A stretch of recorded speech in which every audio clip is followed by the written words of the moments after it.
Hello students, welcome back to another lecture number 6 of electric charges and fields. Before this, we had done lecture number 5. So in today's lecture, we will be discussing on Coulomb's law, its vector form, extended form. Continued, Coulomb's law in vector form continued. So we will be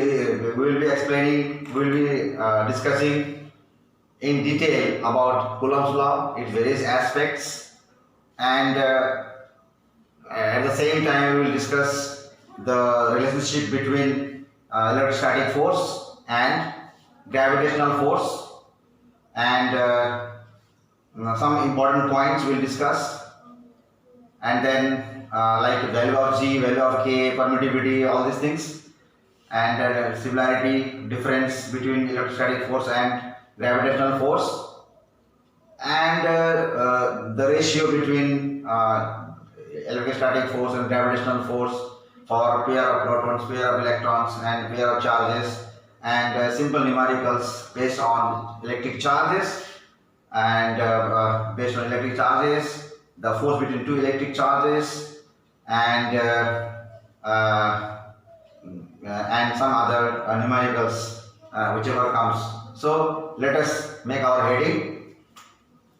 तो heading बना लेते हैं, vector form of Coulomb's law continued. क्यों मैंने ये topic लगाया? क्योंकि हमने जो कूलम्स लॉ पिछले लेक्चर में, लेक्चर नंबर 5 में Coulomb's law in vector form discuss किया था। वो हमने क्या किया था, एक चार्ज लिया था Q प्लस Q और दूसरा चार्ज लिया था Q1 Q2 लिया था, ठीक है ना, Q1 Q2 लिया था, और उसमें क्या किया था कि ये जो डिस्टेंस है R,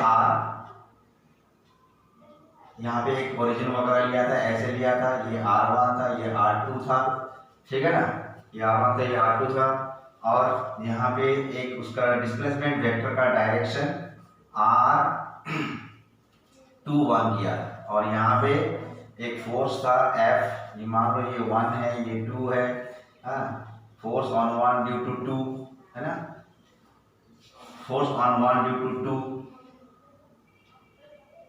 ये 1 2 था, सॉरी ये 1 2 था, है ना, तो और इसका फोर्स इधर है ना, और इसका डायरेक्शन ये लिया था, डिस्प्लेसमेंट वेक्टर का डायरेक्शन, और यहाँ पे था F force on 2 due to 1।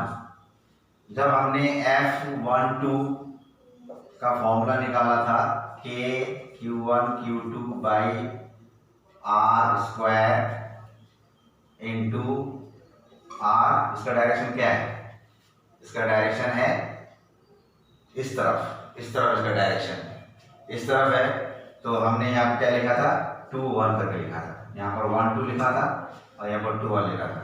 ये देखने में कुछ अजीब सा लगता है, बुक में भी वही बोला है कि 2 2 1 को हम 1 2 लिखेंगे, टेक्स्ट बुक में ये लिखा है, the direction of vector from 2 to 1 is denoted by 1 2। ये थोड़ा हजम नहीं होता है, मगर वो पहले वाला फॉर्मूला भी सही है, अगर इस तरह से अगर याद कर सके तो एक्चुअली क्या होता है कि ये जो R1 R2 है, अगर ये फोर्स इधर लग रहा है, तो हम 2 - 1 कर देंगे, 2 R2 - R1, अगर कोई फोर्स इधर लग रहा है, तो क्या हो जाएगा, R1 - R2। तो इस फॉर्म में हम ये जो पोजीशन वेक्टर है, पोजीशन वेक्टर के फॉर्म में हम लोग करेंगे। हम लोगों ने पहले क्या किया था, डिस्प्लेसमेंट वेक्टर में, तो पोजीशन वेक्टर में करने से क्या होगा, समझने में बहुत आसान होगा। तो लेट अस डू दैट, है ना। Suppose there is plus Q1, there is a charge plus Q1, there is another charge plus Q2, they are joined with a line, the distance between their centers is r. now अभी क्या करेंगे, repel करेगा, ये उसको उधर push करेगा, ये इधर इधर पुश करेगा. So force on 1 due to 2, force on 1 due to 2, और ये हो जाएगा फोर्स ऑन 2 ड्यू टू 1. अब यहाँ पे अगर हम एक ओरिजिन मान लेते हैं, चलो मान लेते हैं एक ओरिजिन, तो इसका पोजीशन वेक्टर हो गया r1, इसका पोजीशन वेक्टर हो गया r2. अगर कोई फोर्स इधर लग रहा है, जैसे ये फोर्स इधर लग रहा है, तो उसका इस वेक्टर को किससे डिनोट करेंगे, r2 minus r1.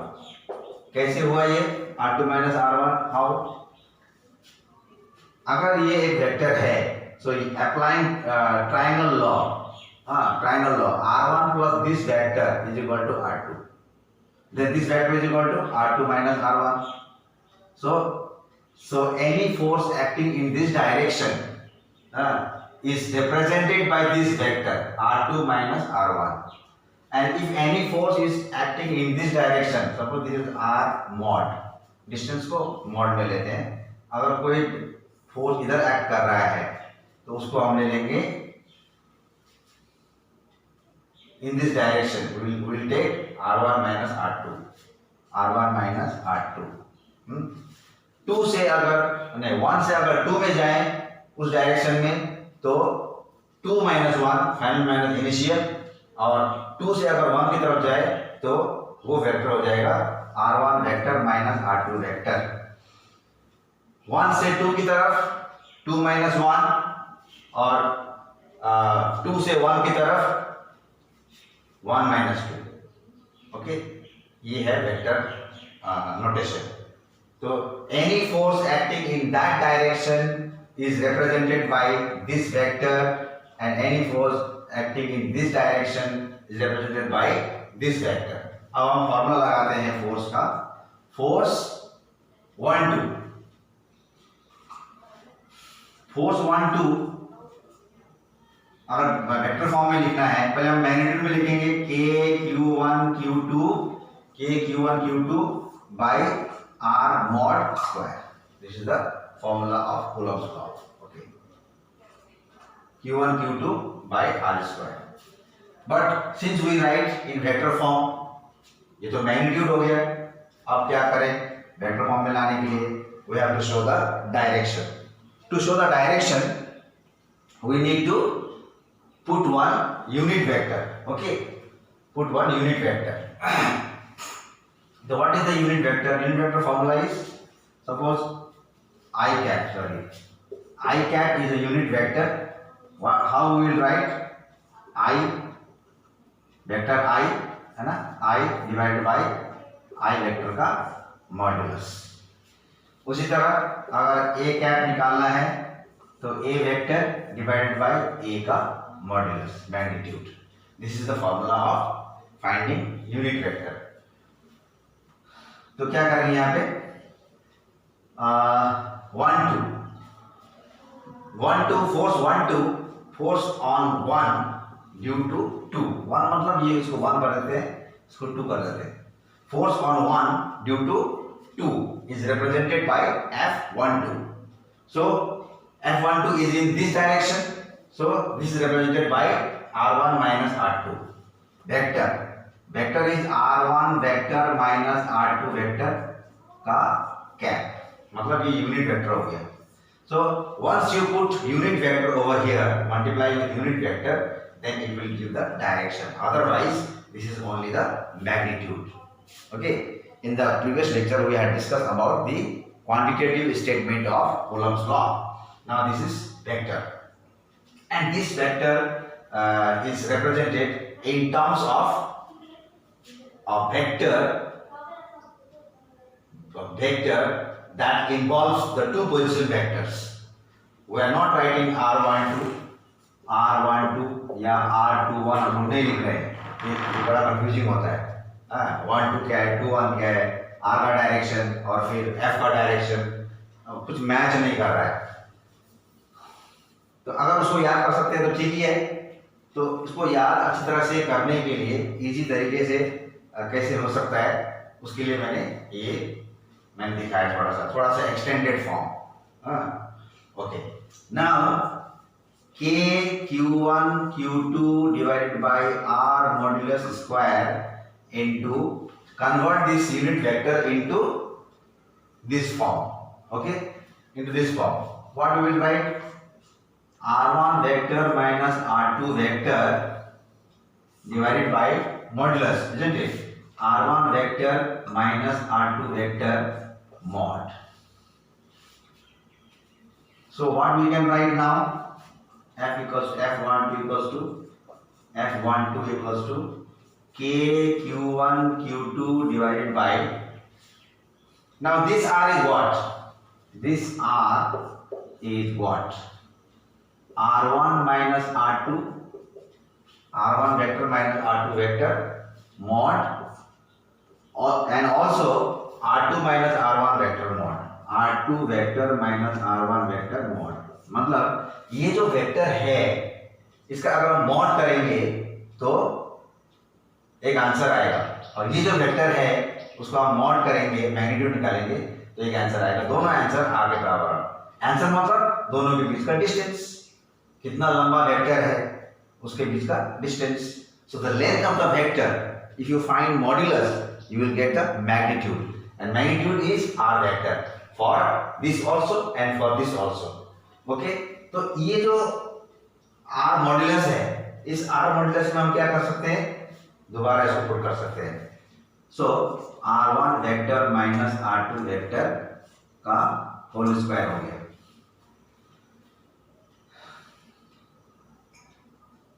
Whole square हो गया, नहीं होल स्क्वायर नहीं, होल क्यूब हो गया, सॉरी होल क्यूब हो गया।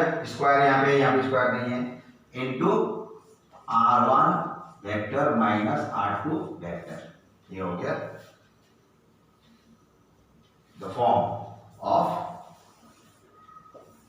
Vector form of Coulomb's law. So ये इसमें जो हम देखते हैं कि कभी कभी ये पोजीशन वेक्टर, दो चार्जेस का पोजीशन वेक्टर दे देता है और बोलता है निकालो फोर्स कितना है in terms of position vectors of the two charges. Okay, so this is the better method of representation of electrostatic force between two charges using Coulomb's law in vector form. अच्छा, F12 का हो गया, क्या हम लोग F21 निकाल सकते हैं? चलो निकाल के देखते हैं। F21 क्या होगा फिर? Similarly F21 यानी कि ये वाला वेक्टर, ये वाला फोर्स का डायरेक्शन किधर? इधर। Represented by which vector? r2 minus r1, वही करेंगे हम लोग। k q1 q2, अच्छा यहाँ लिख देता हूँ, sorry, F21 is equal to k q1 q2, है ना, डिवाइडेड बाय क्या होगा? ध्यान लगाओ, वेरी सिंपल। जब F12 force on 1 due to 2 equals to k q1 q2 upon r1 minus r2, 1 2, 1 minus 2, 1 minus 2, 2 1, so 2 minus 1, modulus of r2 minus r1 cube into r2 minus r1. Okay, this is the vector form of another force acting in that direction. What we find is modulus of F12 equals to modulus of F21, इसको हम F से denote कर सकते हैं। It means in a Coulomb's law, the magnitude of force, each force are equal. Force on 1 due to 2 and force on 2 due to 1, they are equal in magnitude, but yes, they are opposite in direction. F12 is equal to minus F21. They are opposite in direction and they are same in magnitude. This thing we had already discussed, that the electrostatic force between two charges based on Coulomb's law, which is also called Coulomb force, is in agreement with Newton's third law. Now we will discuss about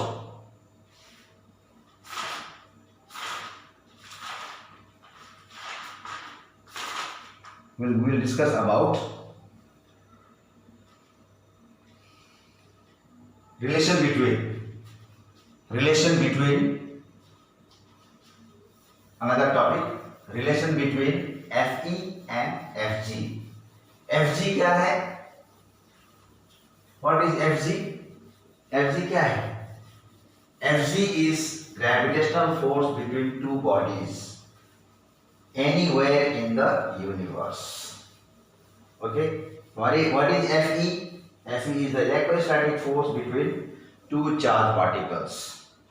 Okay, so make the heading relation between Fe and Fg. Fe and Fg, हमें पता है Fe is equal to K Q1 Q2 by R square. हमें ये भी पता है Fg class 11 में पढ़ा था, है ना?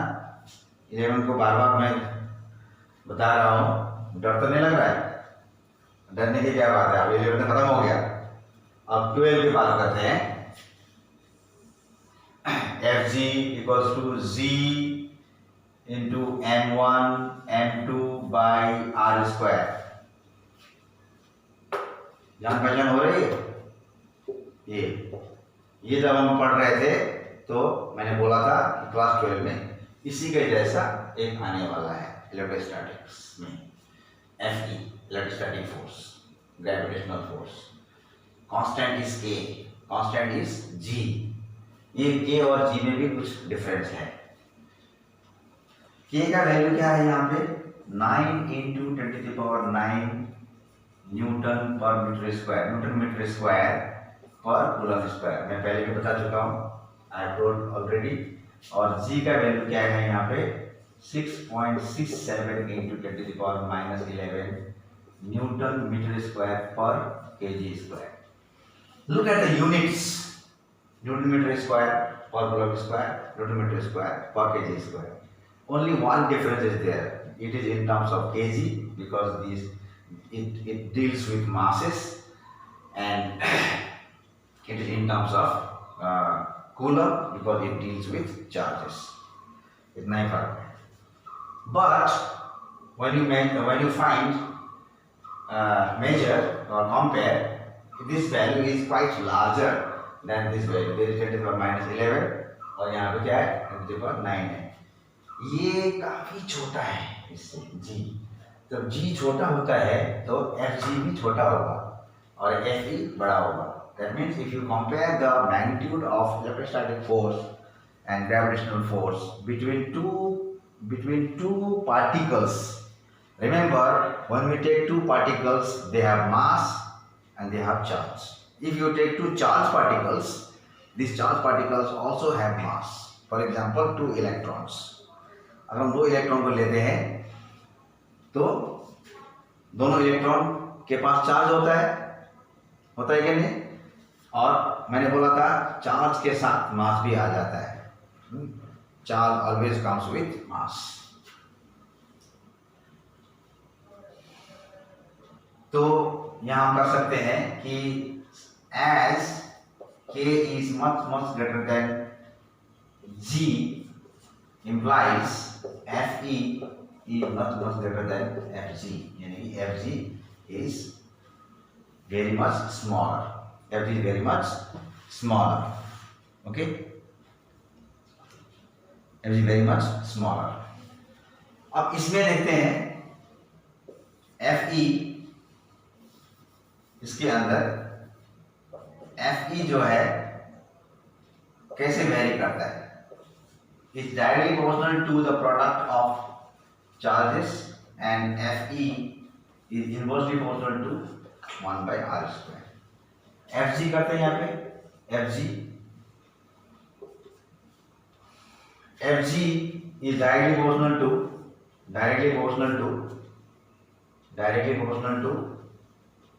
m1 m2 है ना, m1 m2, and Fg is directly proportional to 1 by r square. काफी कुछ सिमिलरिटी है इसमें, एक ही तरह का फॉर्मूला लगता है ना। तो this is proportional to the product of charges, this is proportional to the product of masses. ये मास को लेकर के है और ये चार्ज को लेकर के है ना। अच्छा, ये Fe क्या है, अब हमको यहाँ पे क्या करना है, Fe और Fg में डिफरेंस नोट करना है, फिर बाद में सिमिलरिटी भी लिखेंगे, सिमिलरिटी भी है कुछ, डिफरेंस भी है।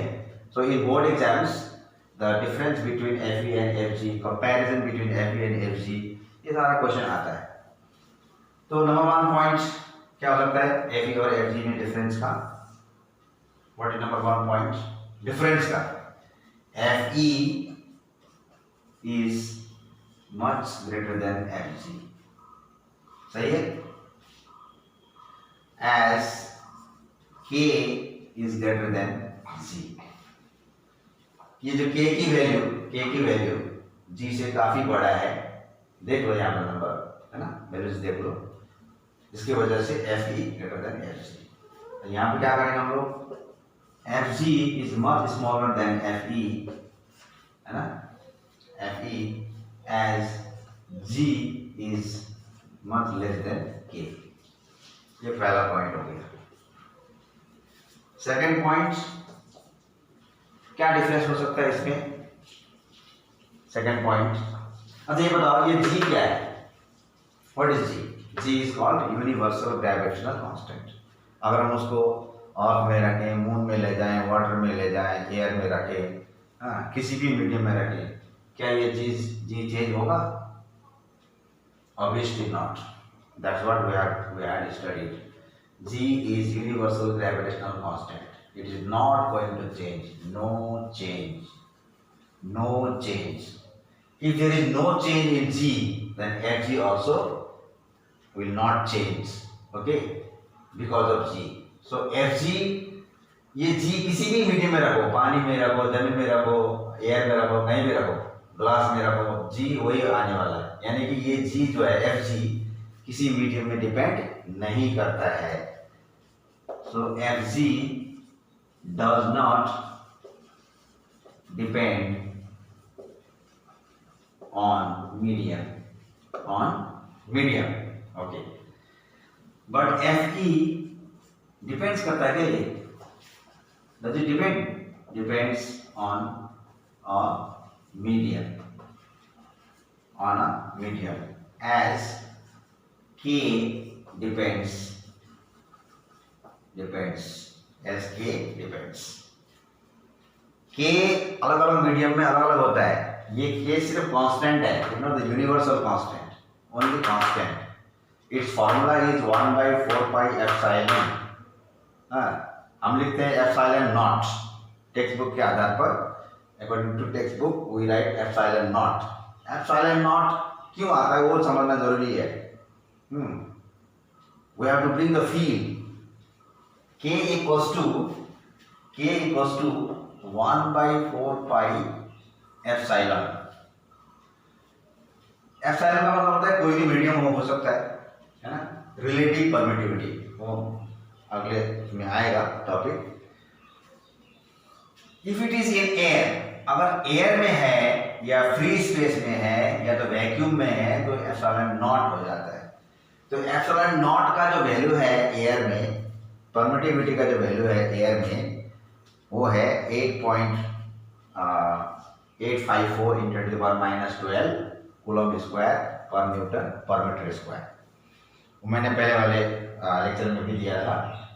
Because of that value its value comes out to be 9 × 10⁹ Newton per metre square per coulomb square. ये मैं बार बार बोल रहा हूँ क्योंकि एक की वैल्यू है जो 9 × 9, इसको रट्टा मारना है, याद रखना है कि के की वैल्यू कितनी है, बिकॉज ऑफ दिस वैल्यू। सो अगर जब K इसमें डिपेंड कर रहा है, F ये जो एप्सिलॉन है, epsilon is the permittivity of the medium. What is permittivity? I will tell you later on. Permittivity of the medium. So K is also going to be dependent on the medium. तो जब K medium में depend कर रहा है तो obviously Fe भी medium में depend करेगा. कहने का मतलब अगर दो चार्ज को अगर हम वैक्यूम में रखें और फोर्स को कैलकुलेट करें, एक तरह का फोर्स आएगा. फिर उसी दो चार्ज को वाटर में रख दे, या तो किसी दूसरे मीडियम में रख दे, तो उन्हीं दो चार्ज के बीच में सेम फोर्स नहीं आएगा. It depends on medium. और क्या हो सकता है डिफरेंस? थर्ड, चलो सोचो थर्ड क्या डिफरेंस हो सकता है? Electrostatic force and gravitational force में और क्या डिफरेंस हो सकता है? सोचो. 2 मिनट का टाइम ले लो. Take 2 minutes of time. Think. Okay. Have you thought? What is the difference? What is the third difference? Very, very important difference is there. है ना? सोचो, दो बॉडीज है, मास, 2 masses are there, है ना? इसमें किस तरह का फोर्स लगेगा? ये बॉडी इसको अट्रैक्ट करेगा और ये बॉडी उसको अट्रैक्ट करेगा. ये इसको अट्रैक्ट करेगा और ये उसको अट्रैक्ट करेगा. दिस वे, है ना? Attract, they attract each other. एक मास बोलता है तू इधर आ, वो बोलता है नहीं तू इधर आ. दोनों एक दूसरे को अट्रैक्ट करते हैं. But this force is so small that it's not realized. So when we studied gravitational Newton's law of gravitational force between two bodies, we had discussed that it is only attracting. So it is only attracting, no repulsive, not repulsive. And it is, you can write, it is attractive as well as attractive or repulsive. It is attractive or repulsive. So this is the difference. What is the difference? Fe is much greater than Fg. Electrostatic force is greater than gravitational force. जब बाद में हम numerical करेंगे clearly पता चलेगा कि दो electron के बीच या दो प्रोटॉन के बीच अगर हम इलेक्ट्रोस्टैटिक फोर्स कैलकुलेट करते हैं और उन्हीं दोनों के बीच में ग्रेविटेशनल फोर्स कैलकुलेट करते हैं तो बहुत ही ज़्यादा वैल्यू आएगा Fe का Fg के कंपैरिजन में. फर्स्ट पॉइंट, तो ये ग्रेटर होने का कारण यही है K की वैल्यू. देखो K का वैल्यू बहुत ज़्यादा है और G का वैल्यू बहुत ही कम है. 10⁻11 10⁹ 10 की पावर देखने से पता चल जाता है which one is greater. Okay. Second, Fe is depends on medium. जब K चेंज हो रहा है मीडियम के हिसाब से तो Fe भी चेंज होगा. Whereas G is universal gravitational constant, so Fg is not going to change. And in case of charges, like charges repel and unlike charges attract. That means the interaction between two charges are of two types: attractive interaction and repulsive interaction. So repulsive भी हो सकता है और attractive भी हो सकता है. But gravitational force between two bodies is always attractive. We must not forget. Right? Okay. Now few more points.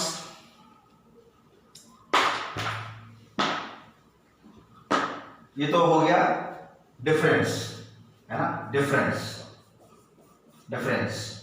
अब इसको देख करके आपको नोट्स बनाने हैं. अपने तरीके से इसको लिखना है, अपने तरीके से समझना है, अपने तरीके से इसको डिजाइन करना है. That's the students work. Now we will write similarity.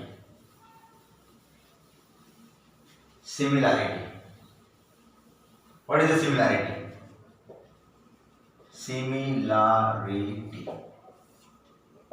This was the difference and now similarity. Number one, both Fe and Fg are central force. Central force. That is, they act along the line joining the centers of the two masses and then two charged particles, two charged particles or two masses.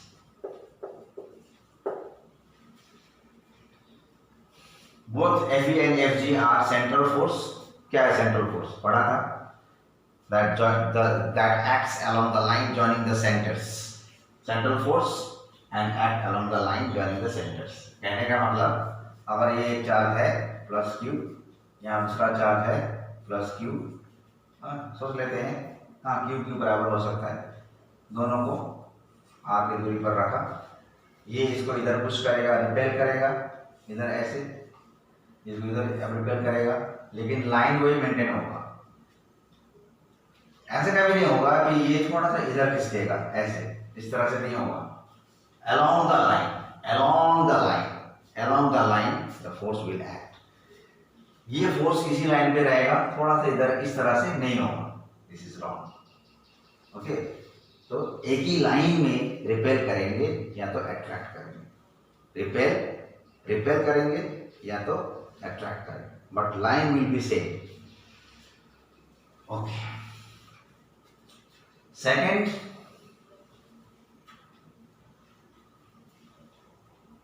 जैसे कि ये हो गया, मान लो 2 है, 1 है, F21 हमने कई बार लिखा है इसको. अच्छा, नंबर 2 और क्या है?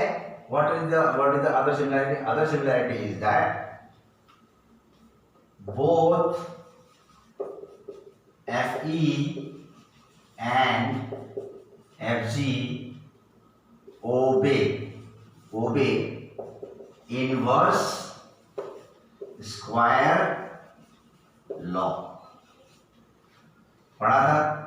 Fe proportional to 1 by r square and Fg also proportional to 1 by r square. ठीक है. Copy it. You can pause and copy, and you can modify also according to your understanding, your IQ. So this is the difference and similarity. So few points let us write here. Few points like point charges. Point charges के बारे में, point charges को हमें यहाँ पर पढ़ना क्यों पड़ रहा है? क्योंकि कूलम्स लॉ वैलिड होता है सिर्फ पॉइंट चार्ज में. तो पॉइंट चार्ज कहने का मतलब it is not true that only small charged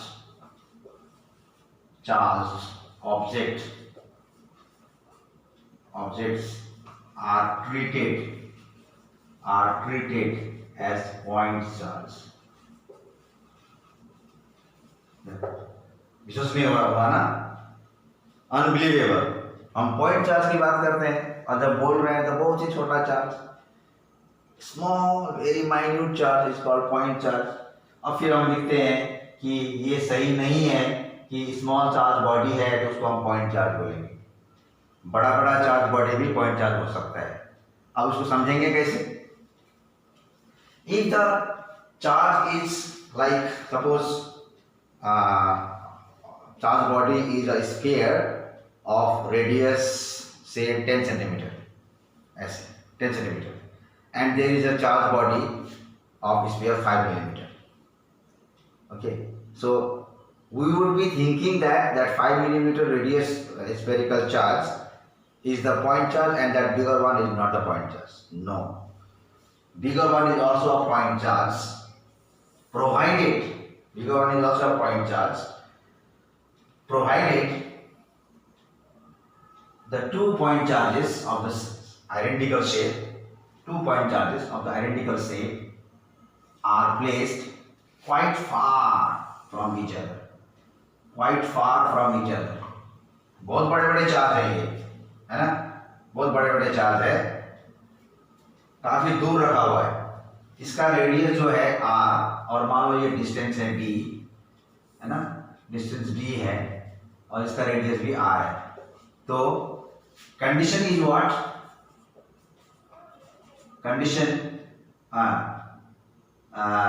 on condition r much smaller than d, it is called point charge. Point charge. Two bigger charges are also supposed to be point charges if their radius is much smaller than the separation between them. अगर separation काफी दूर है, काफी ज्यादा है, तो उसको भी हम पॉइंट चार्ज कर सकते हैं। अंडरस्टैंडिंग के लिए एक चीज समझ लो कि मान लो दो प्लैनेटरी बॉडीज है, देखो अर्थ का कितना दूर है, सन कितना दूर है, तब अर्थ और सन के बीच में जो ग्रेविटेशनल फोर्स का को अप्लाई करते हैं तो हम अर्थ को क्या मानते हैं, एक पॉइंट मास मानते हैं, point mass. Newton's law of gravitation is valid for point mass and Coulomb's law for electrostatic force is valid for point charge. Though the size of the charge body is quite large, it can also be treated as point charge, लेकिन distance बहुत ज़्यादा होना चाहिए। लेकिन हम अपने syllabus में क्या पढ़ेंगे, इतने बड़े बड़े चार्ज को लेकर के नहीं पढ़ेंगे। पॉइंट चार्ज को हम पॉइंट की तरह ही लिखेंगे, एक पॉइंट चार्ज ये हुआ, एक पॉइंट चार्ज ये हुआ, प्लस Q1 ये हुआ, प्लस Q2 ये हुआ, माइनस भी हो सकता है ना, दो माइनस भी हो सकता है ना, दो प्लस के बीच में रिपेल, दो माइनस के बीच में अट्रैक्ट सॉरी रिपेल, एंड दो प्लस माइनस के बीच में अट्रैक्ट। तो ये पॉइंट चार्ज है, point charge, point. So in our syllabus we will be discussing about point charge, their separation, their interaction, the force between them. Not only two charges, there will be a number of charges also, which is called system of charges. So this is the concept of point charge. Even the bigger charge body can also be treated as point charge. ठीक है?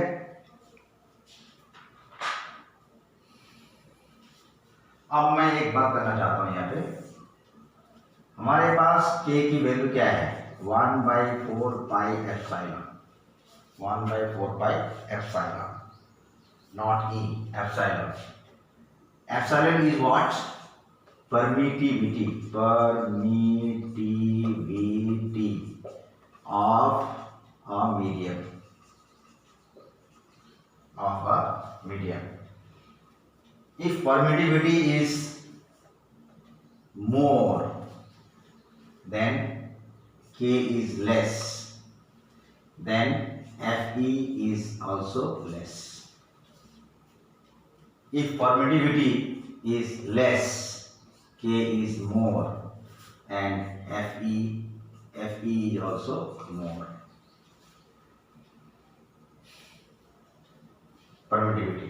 तो इस permittivity का जो खेल है ना, इसके अंदर जो फील है, उसको मैं बाद में करूँगा, relationship between absolute permittivity and relative permittivity. वो एक टॉपिक है, एक फॉर्मूला भी आएगा, उसमें न्यूमेरिकल भी आएगा। लेकिन हम यहाँ पर क्या समझना है कि के का वैल्यू ये है। अगर इसको हम एयर में ले लें, फ्री स्पेस में ले लें, वैक्यूम में ले लें तो ये एप्सिलॉन क्या बन जाएगा, एप्सिलॉन नॉट बन जाएगा। वही बुक में डायरेक्टली प्लेस कर दिया है। Okay, when in the text book when where Coulomb's law is stated, there it has been used directly 1 by 4 pi epsilon naught. Otherwise thing is this 1 by 4 pi epsilon होता है। Epsilon is the permittivity, epsilon naught is not, epsilon naught is the permittivity of free space। मतलब free space किसी तरह का मतलब obstruction पैदा नहीं करता है। Okay, now we will do some numericals. So these are the things based on Coulomb's law, related to Coulomb's law. First, हम लोगों ने क्या पढ़ा? What is Coulomb's law? Coulomb's law states that the electrostatic force between two point charges separated by a distance is directly proportional to the product of their charges and inversely proportional to the square of distance between them. ये statement जैसे book में है वैसा ही लिखना है, मैंने भी लिखा दिया है। हाँ, बाद में मैं भी नोट्स प्रोवाइड कर दूंगा। अच्छा, तो पहले तो F equals to K Q1 Q2 by R square, that is magnitude. हाँ, मैग्नीट्यूड के बारे में जानेंगे। व्हाट इज K का वैल्यू क्या है ना। Q1 Q2 are the charges, तो how to calculate the force between the two charges.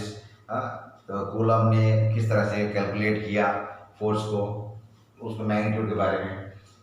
अब नेक्स्ट में हम लोगों ने क्या पढ़ा कि कूलम्स का जो फोर्स है वो सिर्फ मैग्नीट्यूड पढ़ने से काफ़ी नहीं होता है। कोई भी चैप्टर देख लो आप, कोई भी एक वेक्टर क्वांटिटी वाला चैप्टर होगा, वेक्टर क्वांटिटी वाला फिजिकल क्वांटिटी होगा, वेक्टर फिजिकल क्वांटिटी, उसमें हमेशा हम लोग क्या पढ़ेंगे कि उसका जो मैग्नीट्यूड के बारे में पढ़ते हैं, फिर डायरेक्शन के बारे में पढ़ते हैं। If you don't study about magnitude as well as direction, then your studies are incomplete. So जब ये फोर्स है, वेक्टर क्वांटिटी है, तो हमें वेक्टर का सहारा लेना ही पड़ेगा। So we have studied in class 11 का वेक्टर याद है। तो वेक्टर का जो लॉज को अप्लाई करके कूलम्स का वेक्टर फॉर्म, कूलम्स लॉ का वेक्टर फॉर्म हम लोगों ने आज डिस्कस किया। I hope you have understood. You can go through the lecture again and again. You can pause and go through and try to understand, and then if there is any doubt, you can put in comment section, so I'll always be there to clear the doubt. Now we will move to numericals. कुछ problem कर लेते हैं numericals के ऊपर, charge के ऊपर कुछ numericals कर लेते हैं, ठीक है। Some numericals we will do as far as possible. Now I have entered into numerical section. Okay. After completing some numericals, I will move to electric field. Before that, superposition of charges is there. Okay. Superposition of charges, no, superposition of forces, and then we will enter into electric field. Okay. Numericals. Question 1. जब हम Q लिखते हैं तो मतलब वो numerical है। पहला question, find the charge on two bodies. Find the charge on two bodies A and B when 10 to the power 19 electrons are transferred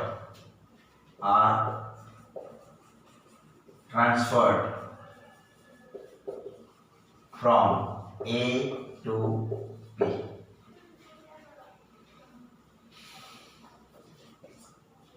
बहुत ही आसान सवाल है, सिर्फ इलेक्ट्रॉन के बारे में है, चार्ज के बारे में है। हाँ, याद आ रहा है किसको लेके करना है? किसको लेके करना है, कौन सा टॉपिक हम लोगों ने पढ़ा, क्वांटाइजेशन। क्वांटाइजेशन फॉर्मूला क्या है भाई, Q equals to NE, Q equals to plus minus NE। तो for A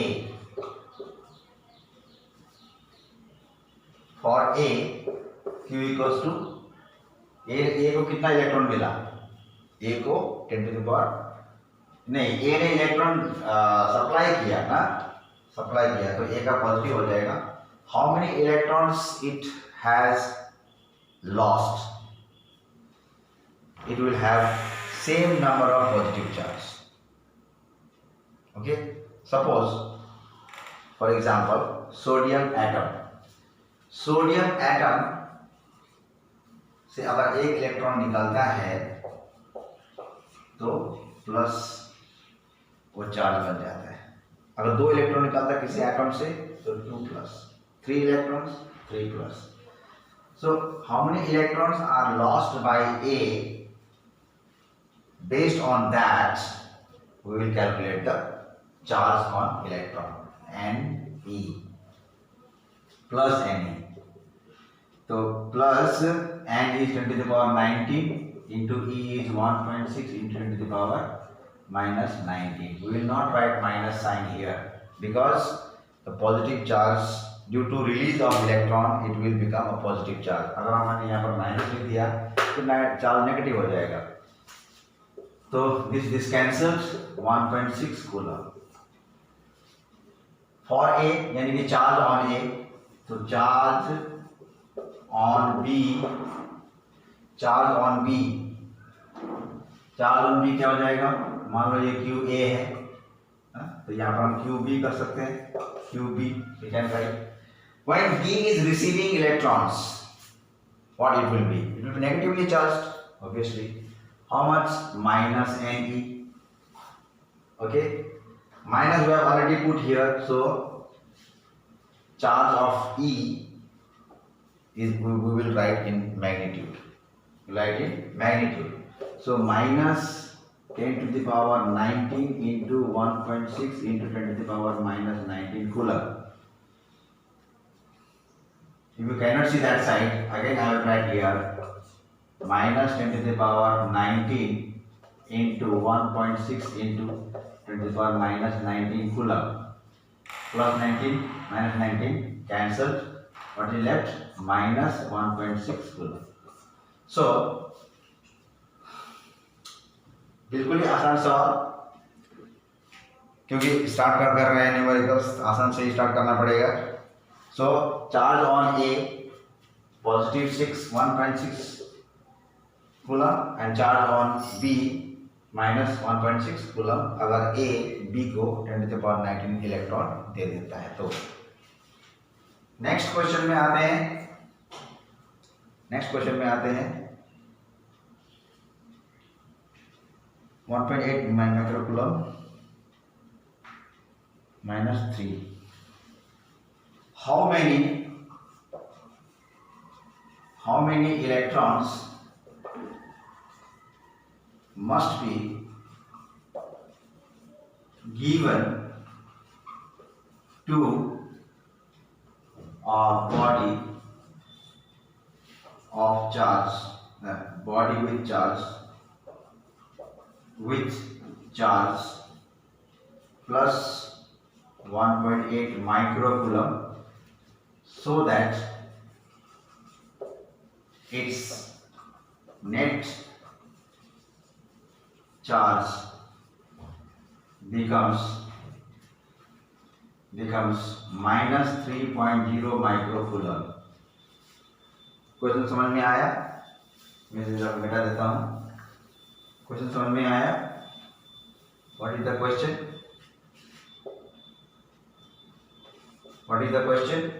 How many electrons must be given to a body with charge positive 1.8 microcoulomb, so that its net charge becomes minus 3.0 microcoulomb.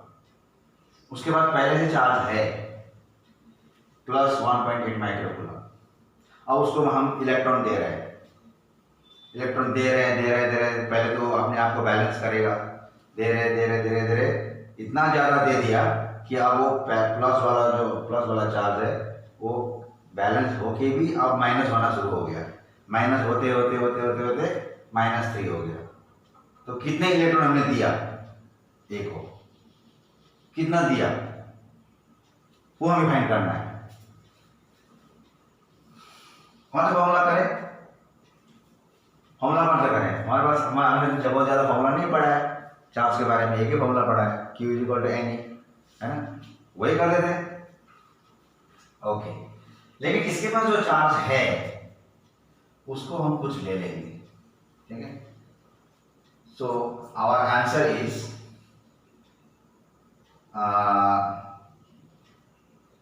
तो मान लेते हैं charge on the body initially Q1,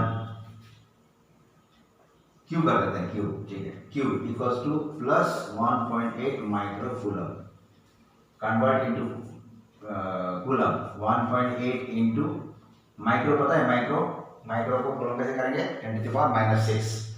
10⁻⁶ coulomb. Okay, therefore total charge, okay, total charge नहीं, number of electrons given n, तो total charge Q equals to Ne plus 1.8, बोलो सही है। What is Ne? Ne जितना चार्ज उसको दिया गया, जितना इलेक्ट्रॉन उसको दिया गया, इलेक्ट्रॉन के फॉर्म में उसको चार्ज दिया गया, तो उसको Ne कहते हैं। तो उसमें Ne पढ़ा था क्वांटाइजेशन, लेकिन उसके बाद पहले से इतना चार्ज है, अब इनको पुट करना पड़ेगा। ये चार्ज कितना है यहाँ कर देते हैं, this charge is how much, -3.0 मारो गोली, -3 microcoulomb equals to n into E is minus 1.6, अच्छा यहाँ समझ लेता हूँ, n into -1.6 into 10⁻⁻19 कूलम, और प्लस कितना है 1.8 into -6, 1.8 into 10⁻⁻6 coulomb, convert it into coulomb, -3 into 10⁻⁻6 coulomb, इसको इधर लेके आओ, है ना, -1.8 into 10⁻⁻6 कूलम इक्वल्स टू क्या बचा, -n into 1.6 into 10⁻⁻19,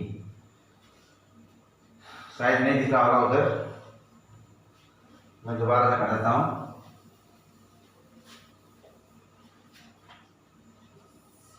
-3.0 microcoulomb equals to n into -1.6 into 10⁻⁻19 coulomb plus 1.8, यहाँ कर देता हूँ, प्लस 1.8 into 10⁻⁻6 कूलम.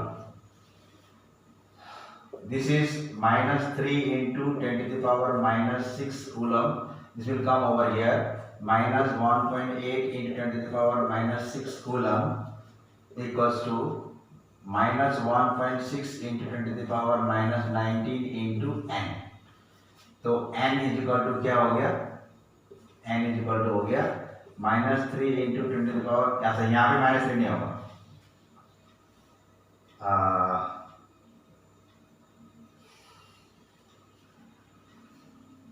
अच्छा एक चेंजेस, थोड़ा सा मिस्टेक हुआ, ये -3.0 नहीं है, ये -30 है, -30, remember, okay, -30, it was mistake, -30 इसको भी -30 कर देते हैं, तो ये -30। अच्छा अब करते हैं -30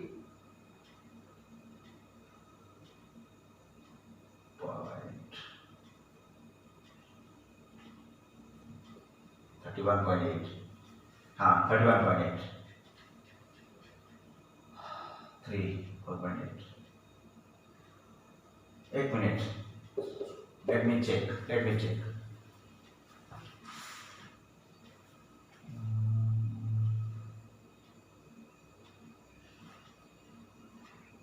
Yeah, we were correct.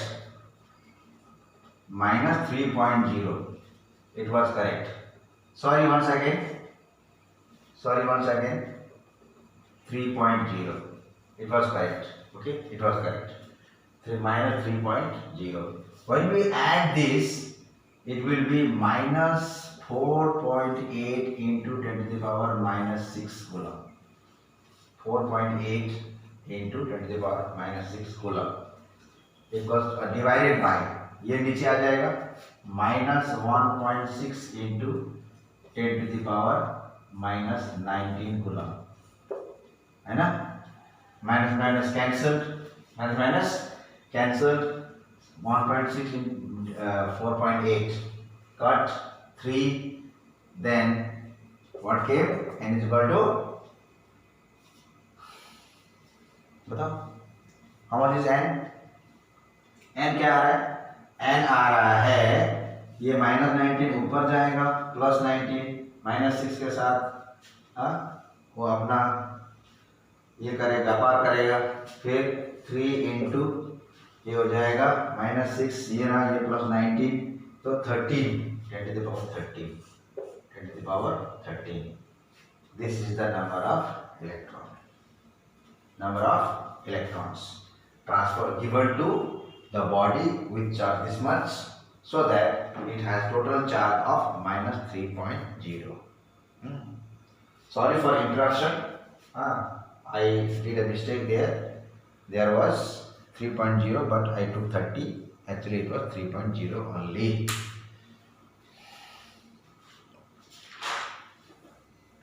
Let's come to the next question. और एक करते हैं सवाल।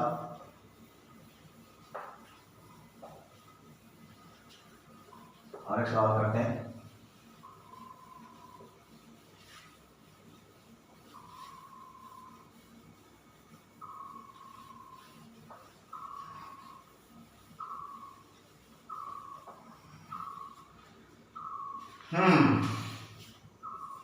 Third question.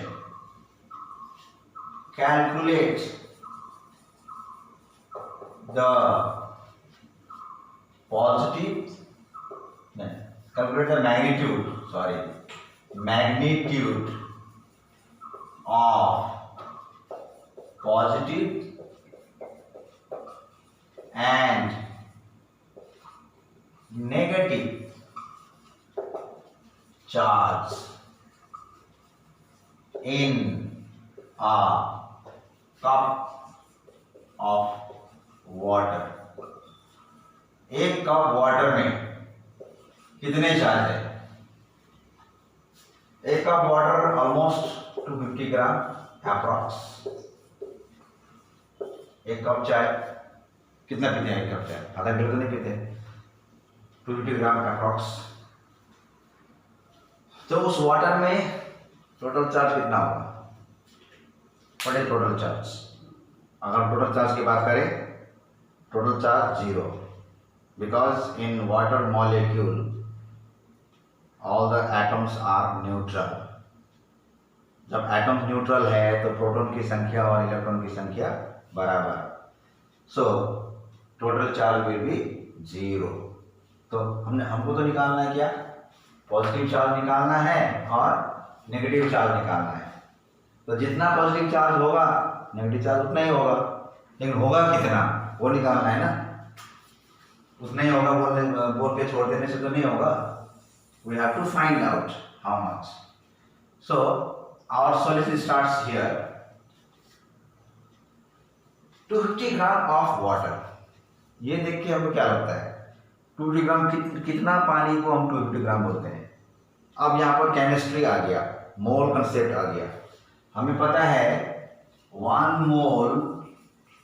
Mole of water equals to 18 gram, and हमें पता है 1 mole of water equals to 6.022 into 10 to the power 23 molecules. Okay, तो 250 ग्राम ऑफ वाटर कितना मॉलिक्यूल्स होगा? 18 ग्राम में इतना मॉलिक्यूल होता है, 250 ग्राम में कितना हो जाएगा? 6.022 into 10 to the power 23 divided by 18 into 250 molecules. काटने की जरूरत नहीं है, no need to cancel out. Okay, हम डायरेक्ट आंसर लिखेंगे बाद में कट करेंगे। 1 molecule of water equals to 2 hydrogen atoms plus 1 oxygen atom। मैं थोड़ा एक भर लूं, देखते रहो। 1 mole of water 18 gram, 1 mole of water इतना एवोगाड्रो नंबर ऑफ मॉलिक्यूल्स, तो 250 ग्राम ऑफ वाटर इतना मॉलिक्यूल्स। आप एक मॉलिक्यूल में कितने प्रोटॉन कितने इलेक्ट्रॉन कैसे निकालेंगे? एक मॉलिक्यूल में कितने प्रोटॉन कितने इलेक्ट्रॉन कैसे निकालेंगे? तो उस मॉलिक्यूल में क्या क्या एटम्स है, कौन कौन से एलिमेंट के एटम है, ये देखना होता है। तो एक मॉलिक्यूल ऑफ वाटर में 2 atoms of hydrogen, 1 atom of oxygen. So 2 atom of hydrogen में कितने प्रोटॉन? बताओ कितने proton? 2 proton. 1 molecule 1 oxygen atom में कितने प्रोटॉन? अच्छा इलेक्ट्रॉन बता दो। 1 हाइड्रोजन एटम में कितने इलेक्ट्रॉन? 2 इलेक्ट्रॉन्स, पीरियोडिक टेबल है ना, you have to remember। and in 1 oxygen atom there are how many electrons? 8 electrons। so 2 electrons plus 8 electrons 10 electrons। अगर 10 electrons है तो प्रोटॉन कितने होंगे?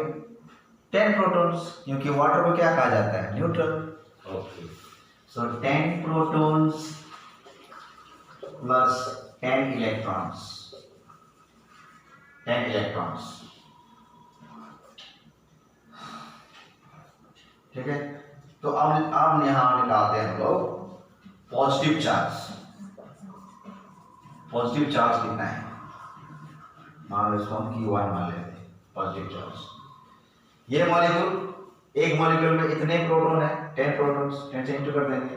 और एक प्रोटॉन का चार्ज कितना है? 1.6 × 10⁻⁹ coulomb.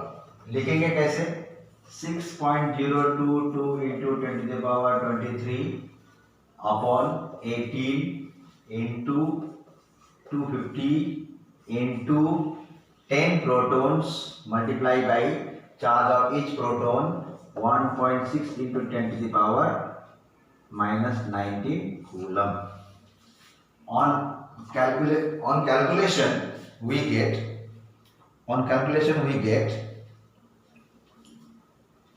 1.34 into 10⁻7 coulomb.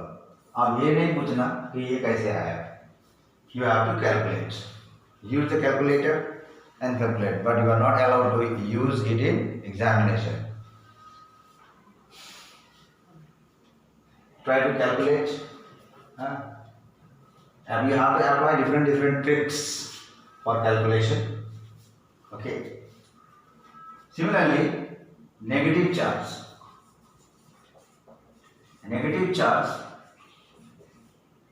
also, this is positive charge, and negative charge, that is Q2, will be negative of 1.34 into 10⁻⁻7 coulomb। But since we are talking about magnitude, no need to write here। Magnitude of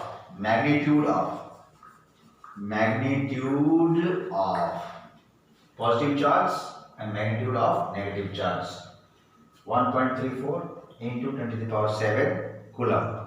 दोनों charge का quantity same रहेगा, इसका मतलब water neutral है। ठीक, और एक करें क्या? कर देता हूँ ना। एक इंपॉर्टेंट क्वेश्चन है, this is based on text book and is very very important for examination point of view. That is, what is the ratio between electrostatic force and gravitational force between two electrons separated by a certain distance? तो shortcut में करते हैं, ज्यादा time नहीं लेते हैं।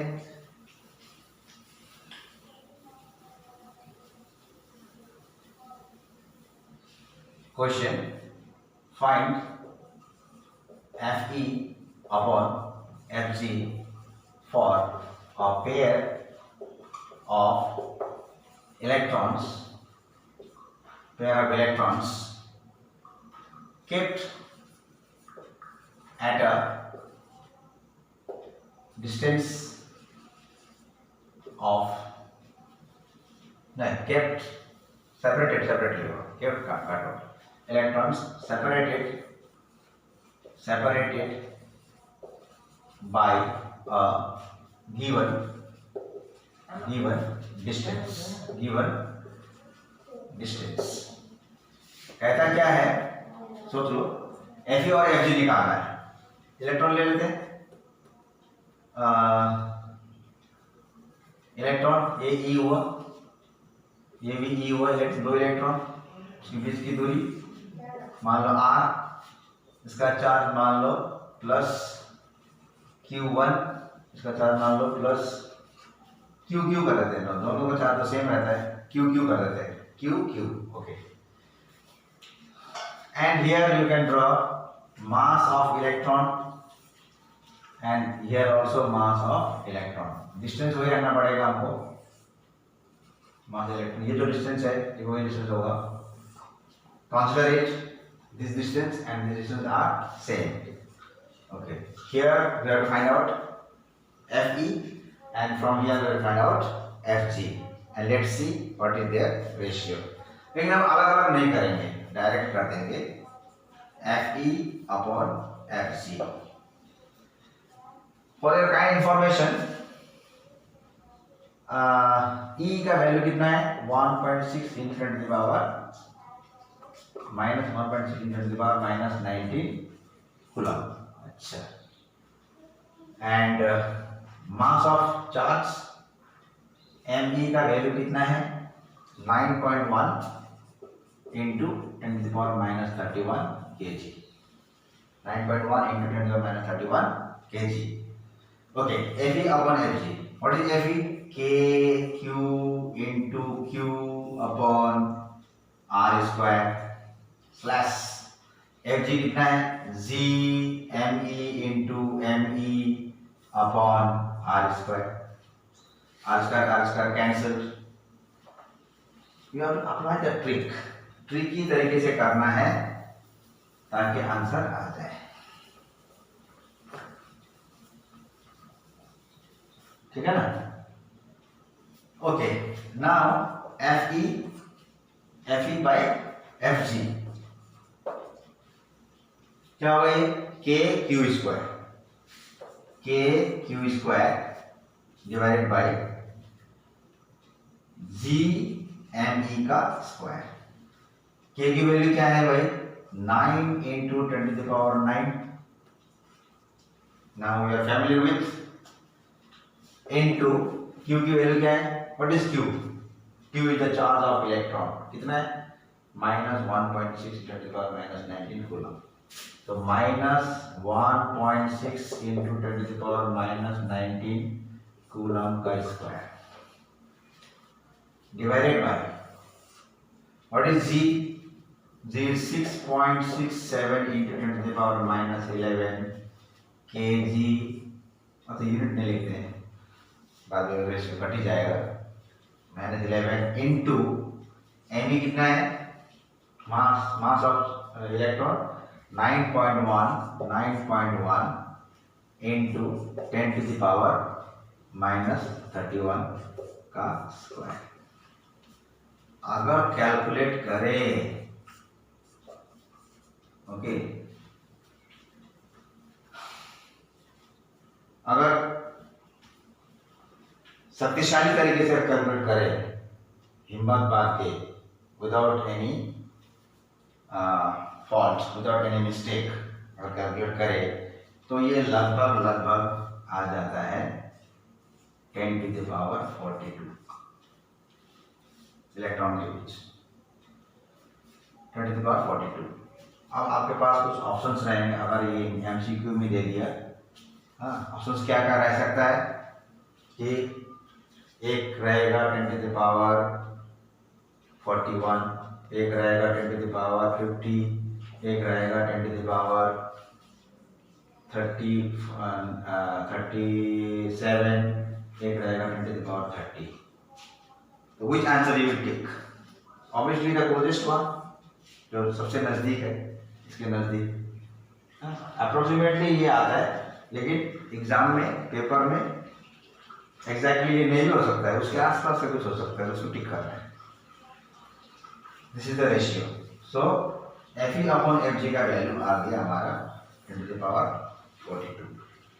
Similar kind of numerical, there are a lot of similar kind of numericals based on charges, electron, proton, their acceleration, and even the force between two charges. So that we are going to discuss in the next lecture. Okay, have a nice time, study properly, all the best. Thank you.